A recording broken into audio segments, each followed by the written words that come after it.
साथियों, क्या आपको पता है देश के करोड़ों किसान केसीसी लोन के लिए पात्र होने के बावजूद भी आवेदन ही नहीं करते हैं। और जो लोग आवेदन करते भी हैं उनमें से कई का आवेदन छोटी छोटी गलतियों की वजह से ही रिजेक्ट हो जाता है। तो आज के इस वीडियो में हम आपको केसीसी लोन की आवेदन करने से लेकर के आपको केसीसी लोन मिलने तक की संपूर्ण जानकारी विस्तार से देने वाला हूं।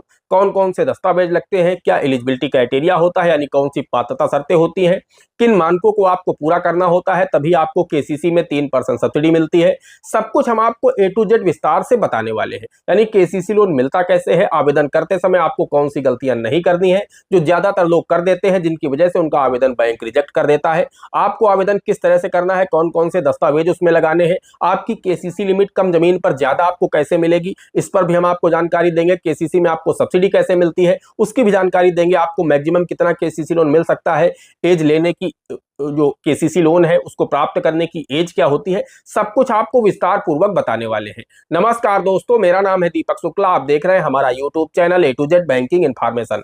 इसी तरह के शानदार वीडियो देखने के लिए हमारे इस चैनल को सब्सक्राइब करके रखिए, बेल आइकन को जरूर प्रेस करके रखिए ताकि जैसे हम कोई भी दूसरा वीडियो अपलोड करें उसका नोटिफिकेशन आपको सबसे पहले मिले। चलिए शुरू कर लेते हैं। दोस्तों, हम आपको बताना चाहते हैं केसीसी यानी किसान क्रेडिट कार्ड एकमात्र ऐसी स्कीम है इस देश में जिसे बैंक बिना किसी उचित कारण के आपको मना नहीं कर सकता लोन देने के।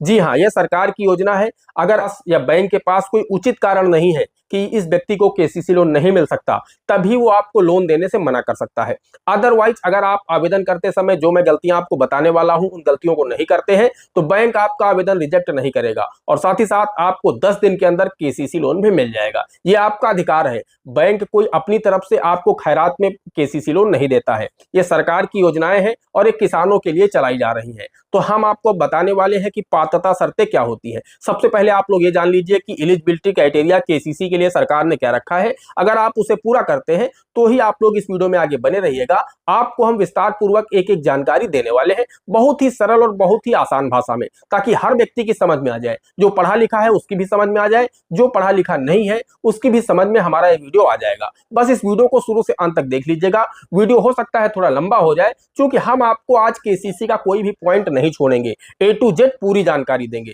दोस्तों, केसीसी मैंने आपको बताया एकमात्र ऐसा लोन है जो कि आप लोगों को 4% की वार्षिक ब्याज दर पर दिया जाता है। जी हां दोस्तों, देश में कोई भी दूसरी ऐसी स्कीम नहीं है जिसमें आपको 4% की वार्षिक ब्याज दर पर लोन मिलता हो। केसीसी यानी किसान क्रेडिट कार्ड ही एकमात्र ऐसी स्कीम है जो कि सरकार के द्वारा देश के किसानों के लिए चलाई जाती है। और इसमें आपको अभी तक 3 लाख रुपए तक का केसीसी लोन 4% की ब्याज पर मिलता था। अब आप लोगों को न्यू वित्त वर्ष से या न्यू ईयर जैसे ही शुरू होगा वैसे ही आपको 5 लाख रुपए तक का केसीसी लोन 4% की वार्षिक ब्याज दर पर मिलने लगेगा। अब हम आपको पात्रता शर्तें बता देते हैं कि इसके लिए क्या पात्रता शर्तें सरकार की तरफ से तय की गई हैं। दोस्तों, इसकी जो पहली शर्त रखी गई है वो ये है कि आप कृषि यानी खेती बाड़ी का कार्य करते हो। आपके पास खुद की जमीन हो तो भी आपको मिल जाएगा, बटाई पर करते हैं तो भी आपको मिल जाएगा, आपने लीज पर खेती यानी पट्टे पर खेती लेकर के जमीन करते हैं तो भी आपको बैंक से केसीसी लोन मिल जाएगा। जी हाँ, तीनों लोगों के लिए केसीसी लोन दिया गया है। आप अगर खुद की जमीन है तो ले ही सकते हैं, आप बटाई पर करते हैं तो भी ले सकते हैं, और अगर आप पट्टे पर जमीन लेकर के, लीज पर जमीन लेकर के खेती करते हैं तो भी आप बैंक से केसीसी लोन प्राप्त कर सकते हैं। अब दोस्तों, ये तो हो गई पहली शर्त। दूसरी शर्त ये होती है कि आपका जो सिविल स्कोर है वो 675 से ऊपर होना चाहिए। अन्य लोन के लिए आपका जो सिविल स्कोर बैंक मांगता है वो 700 प्लस मांगता है, लेकिन केसीसी लोन के लिए 25 पॉइंट की छूट सरकार की तरफ से दी गई है। यानी अगर आपका सिविल स्कोर 675 से ऊपर है तो आप बैंक से केसीसी लोन प्राप्त कर सकते हैं। बैंक आपको सिविल की वजह से केसीसी लोन देने से मना नहीं कर सकता। आप किसी भी बैंक के डिफाल्टर ना हो, बस इस बात का आप लोग ध्यान रखें। अब ये तो दूसरी शर्त हो गई। अब हम तीसरी शर्त की बात कर लेते हैं।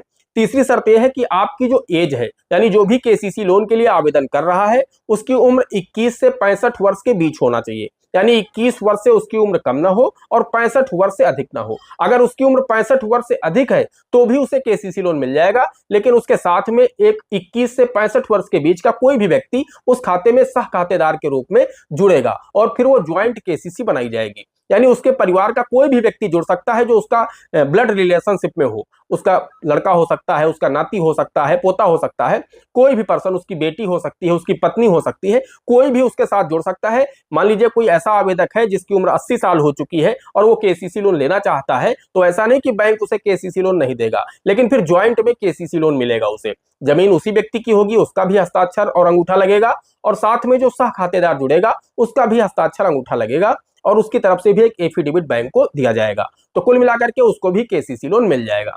और बहुत सारे लोग मुझे कमेंट करते हैं कि सर हम सरकारी सर्विस में है तो मुझे केसीसी मिल सकता है, नहीं मिल सकता है?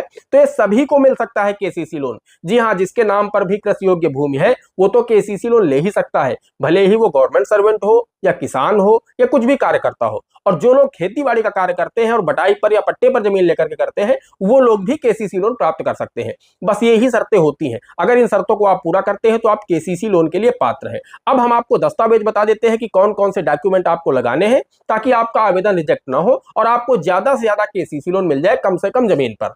तो दोस्तों हम आपको बताना चाहते हैं, सबसे पहले आपको अपनी इंतखाब देनी है, यानी जो जमाबंदी होती है। अलग अलग जगह पर अलग अलग इसके नाम होते हैं, जिसमें जो खेत का जो मालिक होता है उसमें लिखा होता है कि यह जमीन किसके नाम पर है और इस खेत का कुल कितना रकबा है, वो उसमें लिखा होता है। ये आपको तहसील से अपनी मिलती है प्रमाणित प्रति, वो आपको लानी है।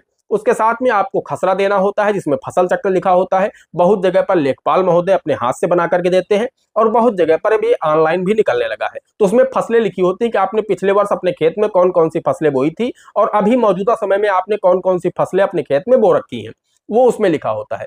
उसके साथ में आपको 4 पासपोर्ट साइज रंगीन फोटो देनी है, आपको एक एफिडेविट देना है, साथ ही साथ आपको अपना केवाईसी डॉक्यूमेंट जैसे कि आधार कार्ड, पैन कार्ड देना है, आपका उस बैंक में एक सेविंग अकाउंट होना चाहिए। और इसके साथ में जब इतने डॉक्यूमेंट हो जाएंगे, ये सभी आपको ले जाकर के बैंक में, बैंक आपके क्षेत्र में जो भी सरकारी बैंक हो, चाहे वो आरआरबी हो यानी क्षेत्रीय ग्रामीण बैंक हो या नेशनलाइज्ड बैंक हो, वहां पर आपको जाना है। जो भी वहां के लोन अधिकारी हो उनसे आपको मिलना है। वो बिना किसी उचित कारण के आपको लोन देने से मना कर ही नहीं सकते और 10 दिन के अंदर उन्हें लोन भी अप्रूव करना होगा, यानी स्वीकृत करना होगा। ऐसी गाइडलाइन आरबीआई की तरफ से है। तो आपको वो सभी डॉक्यूमेंट ले जाकर के उन्हें देना है। सबसे पहले वो आपकी सिविल चेक करेंगे, अगर आपका सिविल स्कोर 675 प्लस है तो आप इसके लिए एलिजिबल हो जाएंगे। आपकी वो एज देखेंगे 21 से 65 के बीच है या नहीं है।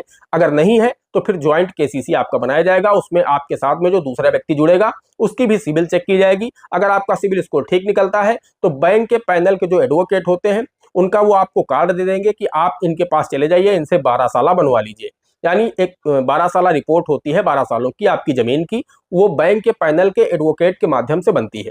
उसका जो शुल्क होता है वो किसान को ही देना होता है, जो कि 1000 से 2000 रुपए के बीच में हो सकता है। ये अलग अलग जगह पर थोड़ा सा रेट ऊपर नीचे हो सकता है, कहीं 1200 है, कहीं 1500 है, कहीं 1000 है, तो आपकी जगह के हिसाब से डिपेंड करता है। लेकिन वो 1000 से 2000 के बीच में ही होगा, इससे अधिक नहीं होगा कहीं भी पूरे देश में। तो वो कहीं पर इसे 12 साला बोलते हैं, कहीं पर सर्च रिपोर्ट बोलते हैं, कहीं पर इसे एनईसी भी बोला जाता है, एनईसी। तो कुल मिलाकर के ये डॉक्यूमेंट आपका बैंक के पैनल के जो एडवोकेट हैं उनके माध्यम से बनेगा। ये 3 दिन में बन के आ जाता है। जैसे ही बैंक को आपका डॉक्यूमेंट आ जाएंगे, ये सभी डॉक्यूमेंट लगा करके बैंक के पास आ जाएंगे। बैंक आपको फोन कॉल के माध्यम से सूचित करेगा कि जी हाँ आपके डॉक्यूमेंट आ चुके हैं, आप बैंक आ जाइए। आप बैंक जाएंगे, आपका जो लोन है उसकी फाइल तैयार की जाएगी। फाइल तैयार करने के बाद अब इसमें जो सबसे जरूरी चीज होती है वो आपका खसरा। जब आपकी केसीसी की लिमिट तय की जाती है तो उसमें सबसे जरूरी दस्तावेज होता है खसरा। आपके खसरे में जितनी ज्यादा लागत वाली फसलें लिखी होंगी आपको उतना ज्यादा केसीसी लोन मिलेगा। इससे कोई मतलब नहीं होता है कि आपकी जमीन बहुत महंगी है, आपकी जमीन बहुत सस्ती है। आपकी जमीन का सर्किल रेट क्या है इससे भी लेना देना नहीं होता है। लेना देना होता है आपकी केसीसी की लिमिट में। तो बस इस बात से होता है कि आपके खेत में जो आपके खसरे में जो फसलें लिखी हैं वो कम लागत वाली लिखी है, ज्यादा लागत वाली लिखी है। ज्यादा लागत वाली है तो ज्यादा केसीसी लोन मिल जाएगा, कम लागत वाली फसलें लिखी हैं तो कम केसीसी लोन मिलेगा। उदाहरण के लिए मान लीजिए मैं अगर उत्तर प्रदेश के उन्नाव जनपद की बात करूं तो यहाँ पर मुख्य रूप से खसरे में 2 फसलें दिखाई जाती हैं लेखपाल महोदय के द्वारा, और यही 2 फसलें मुख्य रूप से होती हैं। एक तो आलू और दूसरा धान। खरीफ सीजन में धान की फसल, रबी सीजन में आलू की फसल। तो आज की डेट में अगर हम यहाँ की बात करें तो उन्नाव उत्तर प्रदेश में किसान को प्रति बीघा 1 लाख रुपए केसीसी लोन बहुत ही आसानी से मिल जाता है। इसके लिए कोई भी आपको अनावश्यक परेशान होने की आवश्यकता नहीं है। अगर किसी भी किसान के पास 5 बीघा जमीन है तो फिर उसे निश्चित रूप से 5 लाख रुपए का केसीसी लोन मिल जाएगा। अगर हम बीघा की बात करें कि मेरे यहाँ बीघा कितने का होता है, तो मेरे यहाँ जो बीघा होता है वो 0.253 हेक्टेयर का होता है। तो इस बात से आप लोग अपना आकलन कर लीजिएगा, चूंकि बीघे की इकाई कई जगह पर बदलती रहती है, कहीं पर बीघा कम का होता है, कहीं पर ज्यादा का होता है। तो मेरे यहाँ जो बीघा होता है वो 64 डिसमिल का होता है और 0.253 हेक्टेयर का होता है। तो आप अपने हिसाब से देख लीजिएगा। तो मेरे यहाँ जो एक बीघा होता है 0.253 हेक्टेयर है, उस पर किसान को 1 लाख रुपए का केसीसी लोन मिल जाएगा। अभी आपको देखना है कि आपके यहाँ कौन सी फसलें होती हैं, उनकी सरकारी लागत क्या है। चूंकि ये जो लिमिट तय होती है वो स्केल ऑफ फाइनेंस के आधार पर तय होती है, यानी जो फसल वित्तमान बैंकों को प्राप्त होता है ये प्रतिवर्ष घटता बढ़ता रहता है। तो ये हर जिले का अलग होता है, हर जिले के लिए अलग स्केल ऑफ फाइनेंस दिया जाता है, अप्रैल माह में आ जाता है और ये मार्च तक चलता है, यानी पूरे 1 साल उस जिले के सभी बैंकों को उसी स्केल ऑफ फाइनेंस पर ही केसीसी लोन वितरित करना होता है। तो अगर आपके खसरे में ज्यादा लागत वाली फसलें लिखी हैं तो आपको ज्यादा केसीसी लोन मिल जाएगा, कम लागत वाली फसलें लिखी हैं तो आपको कम केसीसी लोन मिलेगा। इस पर आपको ध्यान रखना है, इस बात का विशेष ध्यान रखना है। अब दोस्तों ये तो हो गया कि आपने दस्तावेज बैंक में दे दिया, आपका आवेदन हो गया, आपका केसीसी लोन स्वीकृत हो गया। अब आपका जब केसीसी लोन स्वीकृत हो गया तो आप कभी भी अपने केसीसी खाते से पैसा विड्रॉल कर सकते हैं। जब आपके पास पैसा हो आप उसमें तुरंत जमा कर सकते हैं। यानी ये ऐसा खाता होता है कि आपको अगर आज आवश्यकता है तो आज निकालिए, कल आवश्यकता है तो कल फिर निकालिए, परसों आवश्यकता है तो आप परसों फिर निकालिए। इस तरीके से आपको उस फसल में अगर 50 बार आवश्यकता पड़ती है तो आप 50 बार अपने केसीसी खाते से पैसा विड्रॉल कर सकते हैं। और अगर आपके पास पैसा आता जा रहा, मान लीजिए आप सब्जी का धंधा करते हैं, आपको जरूरत पड़ रही है, उसके बाद आप जैसे फसल बेच रहे हैं तो आप उसी तरीके से जमा भी कर सकते हैं। आज आपके पास 1000 है, आप 1000 जमा कर दीजिए, कल 2000 है, 2000 जमा कर दीजिए। जितना पैसा आप जमा करते जाएंगे उतने पैसे पर ब्याज अगले दिन से कम होता जाएगा। मान लीजिए आज की डेट में आपके ऊपर 1 लाख बकाया है, आपने 5000 आज जमा कर दिए तो कल आपके ऊपर 95,000 रुपए का ब्याज लगेगा। आपके ऊपर 1 लाख रुपए तक का ब्याज आज ही तक लगेगा। उसके अगले दिन आपने फिर 5 जमा कर दिए तो फिर अगले दिन से आपके ऊपर जो ब्याज लगेगा वो 90,000 रुपए पर लगेगा। अब एक बात आपको यहाँ पर ध्यान रखनी है कि जो केसीसी होता है ये सामान्यतः रुपए 3 लाख तक, अभी जो लिमिट है वो 3 लाख है, अभी आगे बढ़ने वाली है, जो कि बजट में वित्त मंत्री निर्मला सीतारमण जी ने ऐलान भी किया था कि जो सबवेंशन वाली लिमिट है इसे बढ़ा करके हम 5 लाख रुपए कर रहे हैं। किसान credit cards facilitate short term loans for 7.7 crore farmers, fishermen and dairy farmers. The loan limit under modified interest subvention scheme will be enhanced from 3 lakh rupees to 5 lakh rupees. तो ये अभी लागू हो जाएगी हाल फिलहाल में। फिलहाल तो 5 लाख रुपए तक का केसीसी लोन आप लोगों को 4% की वार्षिक ब्याज दर पर मिलने लगेगा। लेकिन आज की डेट में अभी 3 लाख रुपए तक का ही केसीसी लोन किसानों को 4% की वार्षिक ब्याज दर पर मिल रहा है। अब इसमें किस तरह से आपको मिलता है, इसमें आपको सब्सिडी दी जाती है। क्योंकि बैंक आपको रुपए 3 लाख तक का केसीसी लोन 7% की वार्षिक ब्याज दर पर देता है। जो किसान 1 वर्ष के अंदर अपने केसीसी की संपूर्ण अदायगी करते हैं उन्हें सरकार की तरफ से मार्च महीने में 3% की सब्सिडी दी जाती है उसी केसीसी खाते में। तो फिर जब 3% छूट आ जाती है आपके केसीसी खाते में तो आपको ब्याज पड़ता है 4%। यही चीज सेम लागू हो जाएगी 5 लाख रुपए तक अगले साल से। तो अगले साल से आप लोगों को 5 लाख रुपए तक का केसीसी लोन 7% की ब्याज दर पर मिलेगा। जो किसान 1 वर्ष के अंदर संपूर्ण अदायगी करेंगे ब्याज सहित उनको 3% की छूट मिल जाएगी मार्च महीने में, तो उन्हें 5 लाख रुपए तक का केसीसी लोन 4% की वार्षिक ब्याज दर पर उपलब्ध होगा। तो दोस्तों ये होती है केसीसी की पूरी पात्रता शर्तें और गाइडलाइन। अगर इस तरह से आप लोग आवेदन करेंगे तो आपका आवेदन रिजेक्ट भी नहीं होगा और आपको बहुत ही आसानी से केसीसी लोन मिल जाएगा। अगर इन डॉक्यूमेंट के साथ आप बैंक जाएंगे तो बैंक आपको आसानी से केसीसी लोन भी दे देगा। और मैंने आपको ये भी बता दिया कि किस तरह से आपको केसीसी खाते को मेंटेन करना है ताकि आपको प्रतिवर्ष केसीसी खाते में सब्सिडी का लाभ मिलता रहे। और एक केसीसी खाता जो होता है 5 वर्षों के लिए खोला जाता है। आपकी जो केसीसी की लिमिट होती है, अगर पहले साल आपकी 1 लाख है तो अगले साल आपकी 1,10,000 होगी, उसके अगले साल आपकी 1,20,000 होगी। इस तरह से 5वें साल तक 10% बढ़ती जाती है। 5 साल बाद आपको अपने केसीसी खाते को रिन्यू कराना होता है। बहुत सारे बैंक आपको ये भी फैसिलिटी देते हैं कि आप सिर्फ साल में एक बार ब्याज भर का पैसा दे दीजिए और उसके बाद हम रोल ओवर कर देंगे, आपके खाते का टर्नओवर कर देंगे, इससे आपको सब्सिडी का लाभ मिल जाएगा। तो अगर आपके बैंक आपको ये फैसिलिटी देता है तो आप सिर्फ ब्याज भर का पैसा साल में एक बार बैंक को देते रहिए।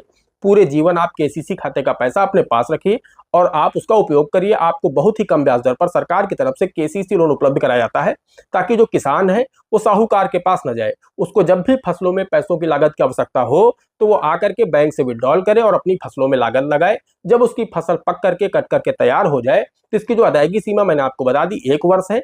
मैक्सिमम 1 वर्ष के अंदर आपको अदायगी करनी ही करनी है। जो किसान 1 वर्ष के अंदर अदायगी नहीं करेंगे उन किसानों को जो 3% सब्सिडी मिलती है उसका लाभ नहीं दिया जाता है। फिर आपके ऊपर पहले 7% ब्याज चार्ज होगा, फिर उसके बाद 10% हो जाएगा, फिर 12% हो जाएगा। इस तरह से आपका जो केसीसी खाता है 2 से 2.5 साल बाद एनपीए की कैटेगरी में चला जाता है, तो आपके खाते की जो ब्याज दरें हैं वो 12.5% वार्षिक तक भी जा सकती हैं।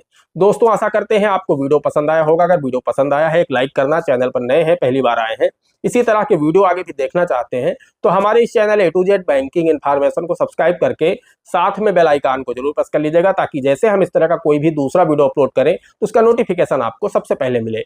दोस्तों आज के वीडियो में इतना ही, मिलते हैं अगले वीडियो में किसी अगले इंटरेस्टिंग टॉपिक के साथ। तब तक के लिए जय हिंद, जय भारत।